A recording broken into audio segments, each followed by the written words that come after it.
We told you the power rankings were coming out. We told you the Lions should be at number one.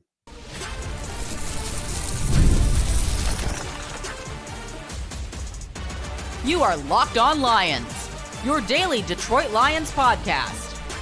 Part of the Locked On Podcast Network, your team every day. All right, welcome in, everybody. It's a Tuesday edition of Locked On Lions, day off for the Lions' normal Tuesday schedule as Detroit gets set to take on the Colts in Indy this weekend. Matt Derry with you. Thanks for making us your first listen and checking us out wherever you get your podcast right here on the Locked On Podcast Network. Dapper Dan Miller, Fox 2 sports director, radio voice of the Lions, is going to join me momentarily. We'll talk Lions with Dan, and have some fun with Dapper Dan Miller, who has done a great job over the years on the Lions Call. Locked On Lions today, brought to you by FanDuel. You can start the season with a big return on FanDuel. New customers can place a $5 bet, and you'll get started with $150 in bonus bets if you win your first $5 bet. Visit FanDuel.com to get started. Follow us on all social platforms, and that includes on Blue Sky. If you are new to Blue Sky, check us out at Derry Speaks there as well. All right, we mentioned Dan Miller coming up on the podcast. Got to give a shout out to Jamison Williams and to Kirby Joseph. Both of those guys, after the game on Sunday and the Lions' big win over the Jaguars, passed out Thanksgiving turkeys to those in need in the city of Detroit. Awesome gesture by JMO and by Kirby Joseph to do that. You love seeing that in the community, and that is a very good stuff. So shout out to those individuals, those couple of guys on the Lions. Lions have really good dudes on the team, and love to see that. We mentioned yesterday the signing of David Long to the practice squad. Alex Anzalone going on injured reserve, which just sucks with that broken forearm. We'll see about Ifeatu Melifonwu. If he has to go back on IR, he suffered another injury in practice this week, so we'll keep you posted on that too, but he just can't get healthy, which kind of sucks. All right, Lions with the Chiefs losing the other night to the Bills. We talked about it a little bit yesterday. It is time to see on all the power rankings that come out. Locked On does power rankings. ESPN.com does power rankings. Fox Sports, Pro Football Talk, all your favorite sites. FanDuel, all of them do power rankings. But I saw my first one today that ranked the teams in the NFL with power rankings that had Detroit number one. We've waited a long time for this. A long time for this. I mean, it's been decades, all right? But the Detroit Lions, after being ranked in the Fox Sports Bucky Brooks power rankings at number 2 last week behind the Chiefs, are now at number 1. Bucky writes at foxsports.com, quote, Dan Campbell's squad relishes playing bully ball against inferior opponents. Lions dropped a 50-burger on the Jags, displaying the explosive offensive balance that makes them nearly impossible to beat at home or on the road. As the defense continues to improve with young defenders maturing and settling into their roles, the Lions look like the class of the NFC and maybe the entire league. Now, the surprise with these rankings is that Pittsburgh is at number 2, not Kansas City, and not Buffalo. So Detroit 1, Pittsburgh 2, Buffalo 3. Then you got the Chiefs dropping from 1 to 4. Philadelphia at 5. So there's your first NFC team after the Lions. Then you go 6, Minnesota. 7, the Chargers. What a job Jim Harbaugh has done there. 8, Arizona. Arizona's 8. All right, I guess that's true. Green Bay at 9. Baltimore at 10. The Detroit Lions number 1. And they should be number 1. They are this good. They are playing at this high level. And we touched on it yesterday with our crack research staff. All the stats are there. A historic 10 games for this offense and putting up 645 total yards, a franchise record the other day in the win over the Jaguars. And even Dan Campbell told the team that's what taking 2 knees at the end of the game. There's something special brewing here. And yeah, we're going to find out in the next few weeks about this team. They still got to go to San Francisco for Monday Night Football later in the year. Niners are starting to get healthy, although they had a bad loss on Sunday to Seattle. Lions have to play the Bills. Lions have to play the Packers. But those games are at home. Doesn't matter where the Lions play these games. They have come out and punched people in the mouth. And it's just been, I think it was Anthony Broom who writes for On3 Sports and covers Michigan. He was with us at 105.1 for a little while as well back in my radio days. I think Anthony put it best on social media over the weekend and posted it on his Blue Sky account. I think he had written something like, the reason the Lions are punishing other teams and running it up is because it's been 60, 70 years of taking abuse from other teams. It's kind of true. The Lions are not letting up. They're making a statement. Dan Campbell showing the team the Niners taking a knee in the NFC Championship game last year and saying, we're not going to do this again. Next year, it's going to be us taking a knee and going to the Super Bowl. And the guys are motivated. And then they come out of the game. The starters come out of the game. The backups come in and they ass kick too. It's absolutely remarkable. And it's a lot of fun to be around this team. No question about it. All right, Dan Miller, speaking of being around the team, the radio voice of the Lions on the Lions Radio Network alongside Lomas Brown and TJ Lang is going to join us coming up next right here on Locked On Lions.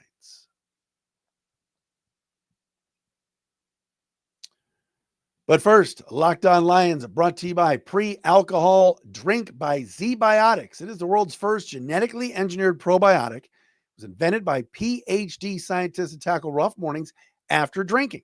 Here's how it works. When you drink, alcohol gets converted into a toxic byproduct in the gut. It's this byproduct, not dehydration, that's to blame for your rough next day. So pre-alcohol produces an enzyme to break this byproduct down. Just remember to make Zbiotics your first drink of the night so you drink responsibly, and you'll feel your best tomorrow. Here's how to use it. Step 1, drink the pre-alcohol. For best results, make pre-alcohol your first drink of the night. Then drink responsibly. All right, pace yourself, hydrate, get a good night's sleep. Step 3, enjoy tomorrow. Wake up feeling refreshed and ready to take on the day. Go to zbiotics.com/LockedOnNFL to learn more and get 15% off your first order when you use LockedOnNFL at checkout. Zbiotics is backed with a 100% money-back guarantee, so if you're unsatisfied for any reason, they'll refund your money, no questions asked. Remember to head to zbiotics.com/LockedOnNFL and use the code LockedOnNFL at checkout for 15% off. And we are proudly brought to you by the number one sports book out there, FanDuel, baby. That is America's number one sports book. Right now, new customers can bet $5 and get $150 in bonus bets. All you got to do is do that if you win. FanDuel Sportsbook app gives you everything you need to place live bets on the NFL all in one place. So you get a hunch in the middle of the game. You can check out the latest stats, view live play-by-play of other games, and so much more on the same page where you place your bets. Just visit FanDuel.com today to join. You'll get started with $150 in bonus bets if you win your first $5 bet. It is that simple. Go to FanDuel.com. That's FanDuel.com. Never waste a hunch. Make every moment more with FanDuel, the official sportsbook partner of the NFL.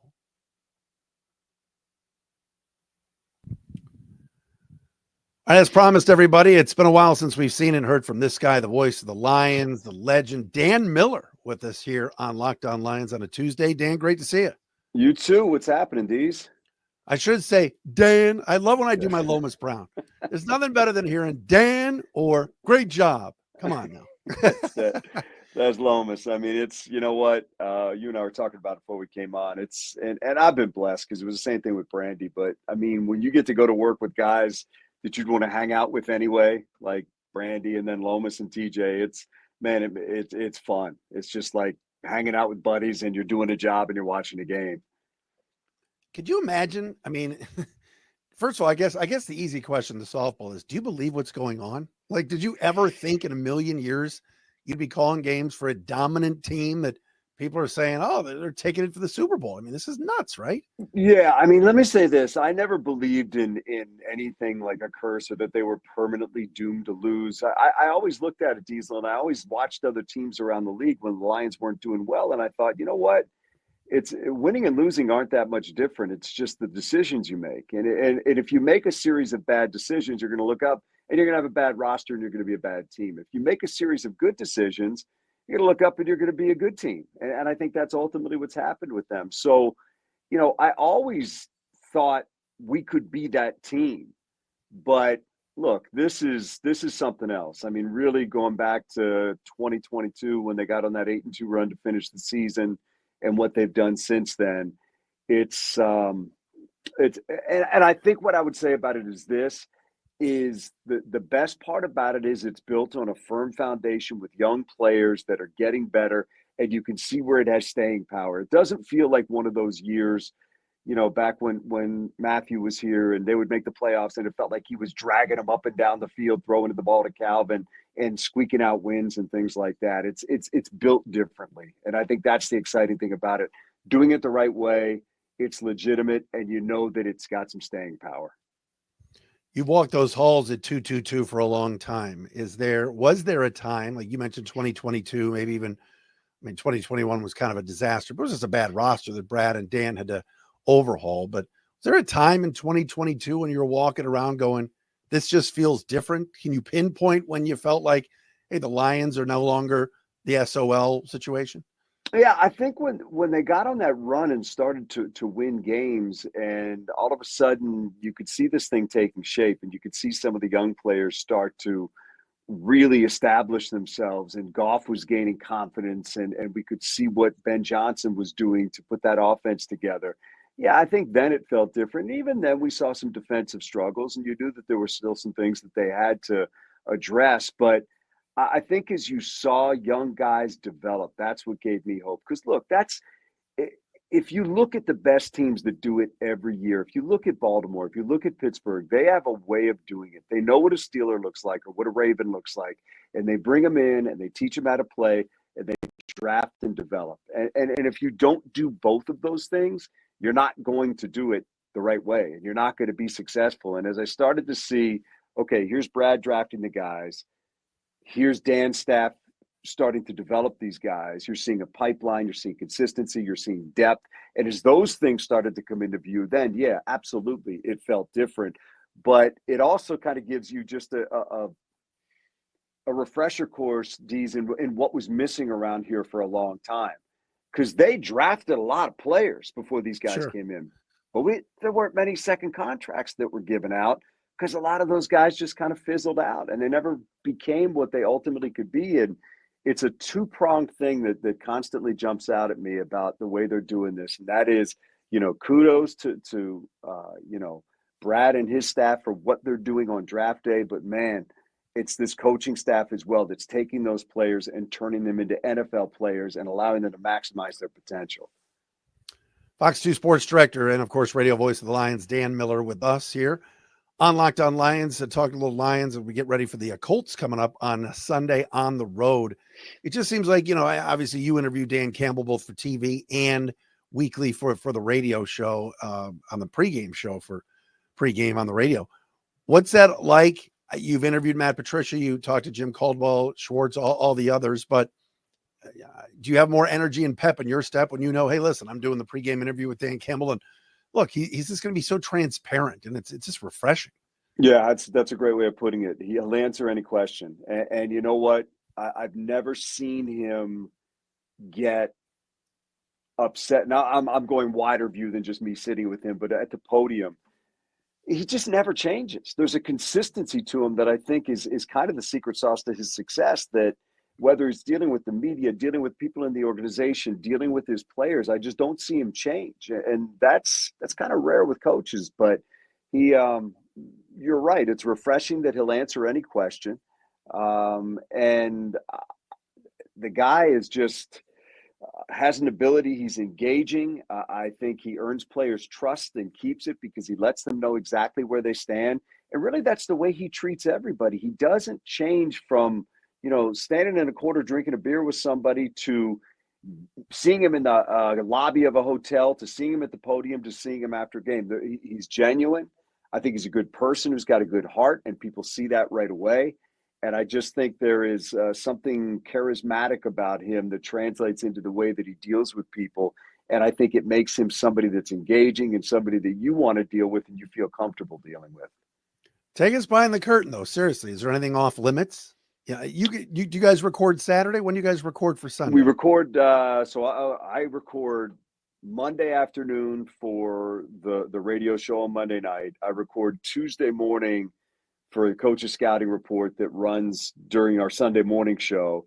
And I record Friday morning for what's coming up on Sunday. And, not everything is on the record when you're Sure. doing the show. But if you say, like most coaches, I would say, if you're sitting with them on Friday and saying, hey, coach, kind of give me a heads up on who you think's going to play and who's not. If he doesn't know, he'll tell you he doesn't know. If he knows, he'll tell you. I mean, you can ask him sometimes, and most coaches, I would say, were like this. If you were in their trust, strategic questions. How's this guy going to be used? Yeah. What are you thinking about in this situation? And they'll answer those questions. But it's one of those things where you have basically one time to screw them over on something, and those questions are going to be gone. And I would say this: look, Patricia was like that. Caldwell was like that. Most all coaches are like that. As you deal with them all the time, they're willing to answer questions, knowing that you're using it for background to get ready for a game. And then they'll give you whatever you can in that regard. What they give you, obviously, from a strategic standpoint, is going to be a little bit different on the air. But he goes as far as anybody I've ever seen to completely answer a question, whether it's injuries, strategy, or anything else. He's just very open. And you know what the amazing thing is, Dees? For all the coaches that we've seen that seem to panic anytime you ask him one of those questions, it hasn't seemed to hurt these guys at all. I No. mean, it just, you know what? He'll tell you a lot of the things that they want to do, and they just go out and execute, and that's the big difference. I mentioned before about just stuff behind the scenes and you being down in the building, which I know helps you in your preparation. This staff is something else, right? Like the fact that they've stayed together, whether it's the front office staff with Ray and Spielman and certainly John Dorsey that have stuck around, and then the assistants are all back. There's continuity and stuff like that. I remember when you were covering the Washington football team back in the day. You have to have that, right? And the Lions have it. It's a model for other franchises, and it's happening here. It's crazy. Yeah, no doubt. And it's harder to do now. I mean, you look back on, as you mentioned, like maybe those Joe Gibbs teams and the coordinators he had, all those years that he had with Richie Pettibone and him running his own offense and, just the group of coaches that they had together. It's unusual now that guys stick together like that, but they really have here. And there's been some movement within the staff, but those three coordinators staying with the head coach, nobody has been together as long as they have in the NFL. There's not one group that has been able to keep their three coordinators and head coach together to the length that the Lions have here. And that absolutely means something. Look, if Ben Johnson had left to go get a head coaching job, somebody would have come in and they might have had command of a playbook and command of plays, but it's not the same relationship with Jared Goff. It's not the same relationship where he knows, hey, at this point in the game, Jared's going to be more comfortable with this. That takes time. And it doesn't mean they wouldn't ultimately get there, but having that as you're trying to go on this run, there's no question that is significant. And I think it's a testament to the way this organization has turned things around to being someplace where people want to stay. And I think it's a testament to what Sheila has done and what Dan has done and what Brad has done, just to make this a place that people are comfortable, that they can grow, and you don't have to just jump at the first shiny thing that might come your way. You just mentioned Sheila. I think it was last year when the Lions clinched or whatever it was, you were kind of down. I think I remember this video. You were down by the tunnel and she came over and said hello, gave you a little hug. How accessible has she been? And look, we know owners and certain other owners in this town are not exactly as accessible. But it seems like she wants to give you a little taste and talk, but also kind of get out of the way and let her football people do this. Is that pretty accurate? Yeah, she came out of the locker room the day they clinched, and we got a couple questions in with her, and she was great, and it meant something to certainly hear from her on that day. She's not done a lot of interviews, and I don't think that that's something that she puts at the forefront. She sat down with us beginning of last year, was terrific, gave us all the time we wanted. I was really happy with the way that the interview turned out. I thought she was very open. But I do think, to your point, that she more than willingly allows her staff and her coach and her, whoever it is, whether it's Mike Disner, Rod Wood, or Chris Spielman, or Brad, or Dan, or whoever it is, to talk about football and talk about the organization. And it's just not something that she seeks. But I think her work speaks for itself, because it's a word that we throw around a lot. And a lot of times I think we just throw it around for the heck of it. And it doesn't mean anything. And that's culture. But the culture that's here started with her. The culture that's in place here was her deciding what this organization was going to be, how it had to change, bringing in Chris, and then Chris, Mike Disner, Rod Wood, Sheila, charting a course that led them to Dan and Brad. But I give her so much of the credit for what has happened here, because she didn't have to do that when she fired Patricia and Quinn. She could have just gone out and hired a GM and a head coach, but she did more than that.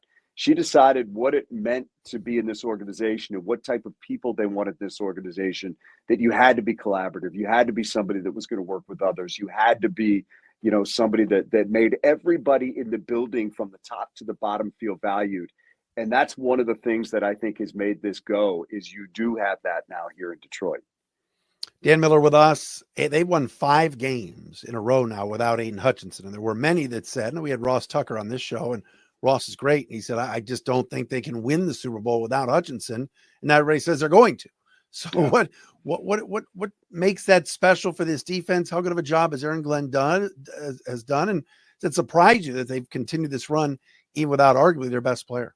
Well, I think going into that 5-game stretch where they played 4 out of 5 on the road, where they went Dallas, Minnesota, Tennessee, Green Bay, and then finished up on the road as well. I think you looked at that and you said, man, if they go 4-1, that'd be great. If they go 3-2, that'd be acceptable. But they went 5-0. And you looked at that as probably the toughest stretch on the schedule, the one that ended in Houston. Yeah, look, I think when you lose one of the best players in the NFL, you anticipate that there's going to be some sort of drop-off. But I think, again, that goes to what Dan Campbell does and how he gets his team ready, and Aaron Glenn and how he's adapted over the years, because he's had a lot of injuries. Last year their secondary was decimated. They don't blink. And I think one of the most amazing stats and a testament to that is this team has not lost 2 games in a row since October of 2022. Wow. And that's the longest streak in the NFL. There's 2 teams in the entire league that didn't lose 2 games in a row last year. It was Baltimore and Detroit. And Baltimore has since lost 2 games in a row. So, I mean, every week he just finds a way to get his guys ready. And he revs them up, and he finds a way to make up for guys that aren't here. Now, look, I still think there are some questions about this pass rush that they have to answer. And I don't think that you check a box and say, okay, they're ready to roll now. I do still have some concerns about their ability, as they face better quarterbacks, to get after them, to force them to get that ball out of there, where this secondary, which is really good and has been revamped and is playing terrific, you hurry a quarterback, they're going to make a play on the ball. And that's where you can start getting turnovers and making plays. The linebackers have obviously been terrific. It's going to, be tough to miss Alex, but Jack has taken huge steps. Getting Malcolm back is significant. So I guess it's a long way of saying, yeah, it's definitely impressive what they have done without Aiden and missing that massive force that he is on the team. But I still do have some concerns. If I'm worried about anything with this team right now, it is that. It is, can you get after a quarterback in a critical situation and make them throw the ball? Because if you let guys in this league sit back there, it's going to be tough, really tough. Final thing, I warned my friends in Indianapolis. I said, you have no idea what you're about to witness this Sunday, because I got Colts fan. My son's a Colts fan. His friends, a lot of them are going to the game. They just think it's a regular Sunday home game. I said, this is drivable for most of Detroit. No, so how much fun has that been to walk into these stadiums? I know they were doing the Dan Miller chants. Is that Houston or Green Bay? That was in Houston. Yeah, that was. My wife saw it on TikTok. She goes, "Oh, you better tell Dan Miller." But it's going to be not Sunday, right? That's alcohol and a win combining for a post-game Dan Miller chant. But no, these fans are unbelievable. It's I think, man, you go back to the Kansas City game last year, the opener, when we came walking out and went onto the field and looked around at the whole lower bowl, the ring around was blue. And it was insane. We're like, what the heck is going on here? And they took over in Tampa. And it just, different places that we've seen it. And it's really pretty amazing. And you can hear it. And we watch them file in and you can see it. And I agree with you. I think this Sunday is going to be a scene because it's, as you said, it's drivable. I have no idea what the resale market is like, but they got in there on the night they hung the banner in Kansas City. That means you pretty much can't stop them from getting in anywhere. So I assume this will be a heck of a showing by Lions fans. And I think they're all just so fired up by what's happening right now, and the chance to, do a drivable game and not have to pay for airfare is probably huge for a lot of them. But it's funny, like the guys in the media, the writers will be on a plane and they'll be like, man, it was all Lions fans going to the game. And they're incredible. And I think that's the best thing really about all of this, is just seeing them get payback for all that they've given this team. There've been a lot of gut punches along the way, but man, seeing them get something for all the dedication they've had, it's fun to watch. It really is. It's fun to feel the electricity in this city. Brandy and I once flew years ago, just on a Sunday morning. Him after Michigan game, I was working for DFN. Crackman did grab the PA, but there was only like 6 or 7 fans on there, and he sang the song, and it's different now. Yeah, now he's got a whole choir now. Yeah, so there's plenty of people now there with him that it's crazy. You see it and you keep thinking they can't one up it, but they keep doing it, and they're amazing. Keep up the great work, Dan. You're the best. Thanks so much, man, for coming on. Good to see you. And appreciate it, Deez. You keep it up as well. Appreciate you, man. Thank you. Dan Miller with us on a Tuesday edition of Locked On Lions. Sunday, Lions Colts. We've got the crossover on Thursday. Always great to talk to Dan Miller. We appreciate his time. That is for sure. Got to tell you, Locked On Lions about Bilt. Bilt is breaking ground as a neighborhood rewards program that hooks you up with points on your rent. All right, real talk. We've all been there, feeling like we're burning cash with those rent checks. It's frustrating, right? But here's the deal. Bilt Rewards has figured out a way to make rent more rewarding. Say goodbye to the money bonfire and hello to a renter's revolution with Bilt. Every month, pay your rent and watch the Bilt points roll in. Use points to jet off on a dream vacation. Put your points toward a flight or hotel stay with 500 plus airlines and 700,000 plus hotels and properties. You can also use your points to book fitness studio classes, redeem them toward a future rent payment. They're designed to meet your lifestyle. Pay rent hassle-free through Bilt Rewards app. Your rent game just got a major upgrade. Bilt points have been consistently ranked the highest value point currency by the Points Guy and Bankrate. Earn points by paying rent right now when you go to join built.com/lockedonnfl. That's JOINBILT.com/lockedonnfl. Make sure to use our URL so they know we sent you. Join built.com, BILT.com/lockedonnfl to start earning points with your rent payments today.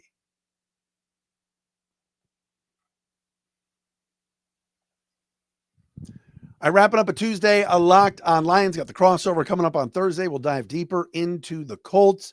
Quick note before we get out of here on a Tuesday, we want to send our condolences to Matt Barnhart. Matt was a longtime member of the Lions staff and a longtime media relations director with the Lions. Matt's a good friend and did a fantastic job for many, many years. Matt lost his father, Lloyd, last week, passed away. Lloyd was a veteran, great dude.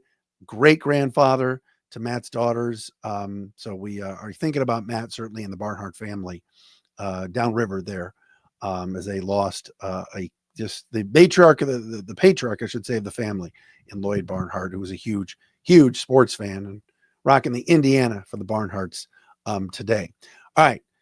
Lions getting ready for the Colts on Sunday. AR5, as they call him, Anthony Richardson, Jonathan Taylor, Josh Downs, good ball player. Alec Pierce, I got some good receivers there. It's going to be a tougher game than I think people think as the Lions go into Indianapolis right now as 8-point favorites on Sunday. Back again tomorrow with a Wednesday Locked On Lions.